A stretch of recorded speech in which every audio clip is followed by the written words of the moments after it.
ভবানীপুরের ভবানীকে? না না, তিনি ভবানী ভবনের ভবানী নন, তিনি ভবানীপুরেরই ভবানী। একদিন এই তথ্য জানতে ভবানীপুরে হাঁটছি, একজনকে জিজ্ঞাসা করতেই তিনি সোজা দেখিয়ে দিলেন কালীঘাট মন্দির। তার কথায় মা কালী হলেন ভবানী, তার নামেই ভবানীপুর। লেকিন ইয়ে বাত হজম নেহি হুয়া।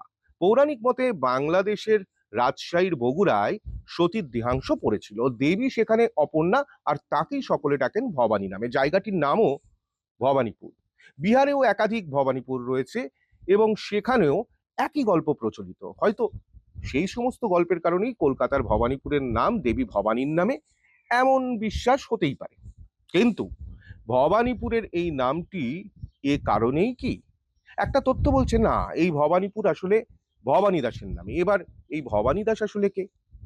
ভবানী দাসের কথা বলার আগে একটু ভবানীপুর পূর্বে কেমন ছিল তার একটা আঁচ দেওয়া যাক।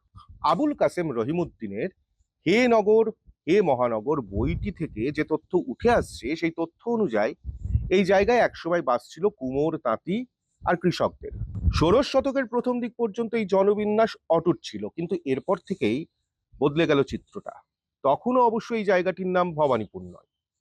কেন চিত্রটা বদলে গেল তার কারণ তো সহজেই অনুমান করা যায়। কারণ একটা হলো আদিগঙ্গার পারে অবস্থিত এই অঞ্চল, আর তার উপর কালীঘাট মন্দির। একদিকে আদিগঙ্গায় পরিবহনের সুবিধা বাড়ল, বিশেষ করে বাণিজ্যিক পরিবহনের সুবিধা বাড়ল, অন্যদিকে কালীঘাটের মানুষের আশাটাও বাড়ল। তীর্থস্থানের আশপাশের এলাকা যে উন্নত হবে সেটাই তো স্বাভাবিক।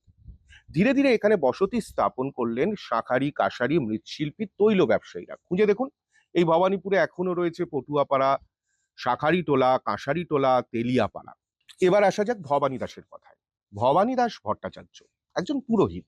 শোনা যায় তিনি নাকি কালীঘাটের সেবায়েত ভুবনেশ্বর চক্রবর্তীর জামাই। আবার আরেকটি মত আছে, ভবানীপুরে ছিল দেবী ভবানীর একটি মন্দির, সেখানকার সেবায়েত ছিলেন ভুবনেশ্বর।